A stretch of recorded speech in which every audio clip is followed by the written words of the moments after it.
بسم اللہ الرحمن الرحیم۔ عارف رومی مولانا روم پیر اقبال رحمۃ اللہ تعالی علیہ فرماتے ہیں، بر سمائے راست ہر کس چیر نیست، طعمہ ہر مرغ کے انجیر نیست۔ آپ فرماتے ہیں کہ سچی بات سننے پہ ہر شخص قادر نہیں ہوتا، اچھی نصیحت قبول کرنا ہر ایک کے بس میں نہیں ہوتا، اس لیے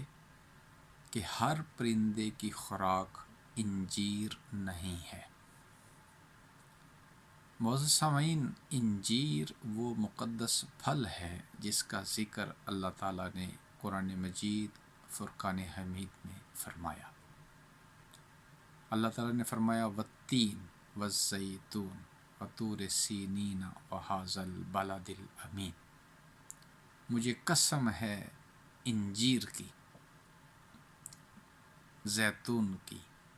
طور سینا کی اور مقدس شہر مکہ مکرمہ کی۔ تو انجیر یہ جنتی پھل ہے، اس کا ذکر قرآن مجید میں آیا۔ مولانا روم رحمۃ اللہ تعالی فرماتے ہیں کہ انجیر بعض پرندوں کی خوراک ہے، اگرچہ سارے پرندے کوئی نہ کوئی خوراک کھاتے ہیں، پیٹ سبھی بھرتے ہیں،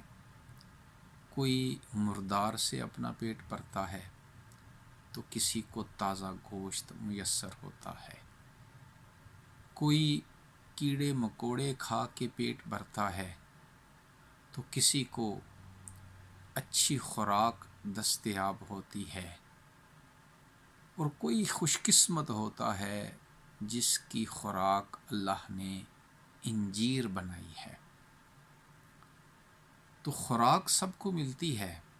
لیکن ورائٹی یہ ہر ایک کو نصیب نہیں ہوتی۔ آپ فرماتے ہیں کہ ہر پرندے کی خوراک انجیر نہیں ہے، یعنی وہ پرندہ جس کی خوراک اللہ نے انجیر بنائی ہے وہ بڑا خوش نصیب ہے۔ اب اس مثال سے آپ سمجھانا یہ چاہتے ہیں کہ ہر شخص نصیحت کو، اچھی بات کو سننے پہ، قبول کرنے پہ قادر نہیں ہوتا، کیونکہ ہر شخص کا ظرف ایک جیسا نہیں ہوتا، ہر شخص کی سوچ اور سوچ کی پختگی، سوچ کی بلندی، فکر کی بلندی ایک جیسی نہیں ہوتی۔ خوش قسمت ہوتے ہیں وہ لوگ جو نصیحت کو سنتے ہیں، سچی بات کو قبول کرتے ہیں، اس سے اپنی زندگی کے شب و روز اس کے مطابق سنوارتے ہیں اور پھر کامیاب ہوتے ہیں۔ اور بدقسمت ہوتے ہیں وہ لوگ جو سچ سے اور حق سے منہ موڑتے ہیں اور فریب کے پیچھے جاتے ہیں، شیطان کی چالوں میں آتے ہیں اور پھر در بدر کی ٹھوکریں کھاتے ہیں، اور پھر رسوائی ان کا مقدر بنتی ہے۔ اللہ رب العزت نے بھی اپنے پیارے کلام قرآن مجید فرقان حمید میں اسی بات کو سمجھایا۔ اللہ نے فرمایا سورہ سجدہ میں آیت نمبر 15 میں اللہ نے فرمایا کہ انما یؤمن بآیاتنا الذین اذا ذکروا بہا خروا سجدا، کہ ہماری آیات پہ جو لوگ ایمان رکھتے ہیں ان کی نشانیوں میں سے ایک نشانی یہ ہے کہ جب انہیں نصیحت کی جائے تو وہ سر تسلیم خم کرتے ہیں، وہ تکبر نہیں کرتے، وہ ہٹ درمی سے کام نہیں لیتے، بلکہ سچ کے سامنے، حق کے سامنے اپنا سر جھکا لیتے ہیں، اور اللہ اور اس کے رسول صلی اللہ علیہ وسلم کی نصیحت کو قبول کرتے ہیں اور پھر اس کے مطابق اپنی زندگی گزارتے ہیں، جبکہ دوسری طرف وہ لوگ جو نصیحت کو قبول نہیں کرتے، ان کے رویے کو بھی اللہ رب العزت نے قرآن مجید فرقان حمید میں سورہ کہف کی آیت نمبر 57 میں ذکر فرمایا۔ اللہ رب العزت نے فرمایا وَمَنْ أَظْلَمُ مِمَّنْ ذُكِّرَ بِآيَاتِ رَبِّهِ فَأَعْرَضَ عَنْهَا وَنَسِيَ مَا قَدَّمَتْ يَدَاهُ، اور اس شخص سے زیادہ ظالم کون ہے جو اپنی رب کی آیات کے، جس کے سامنے اس کے رب کی آیات ذکر کی جائیں اور اس کے سامنے اللہ کے احکامات بیان کیے جائیں، لیکن وہ ان سے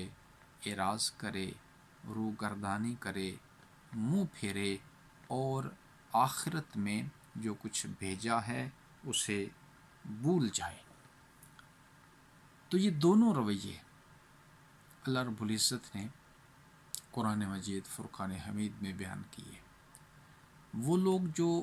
نصیحت قبول کرتے ہیں ان کا رویہ بھی کہ وہ عاجز ہوتے ہیں، وہ سر تسلیم خم کرتے ہیں، وہ اللہ کے احکامات کے سامنے جھک جاتے ہیں۔ لیکن وہ لوگ جو نصیحت کو قبول نہیں کرتے، وہ اپنی جان پہ ظلم کرتے ہیں،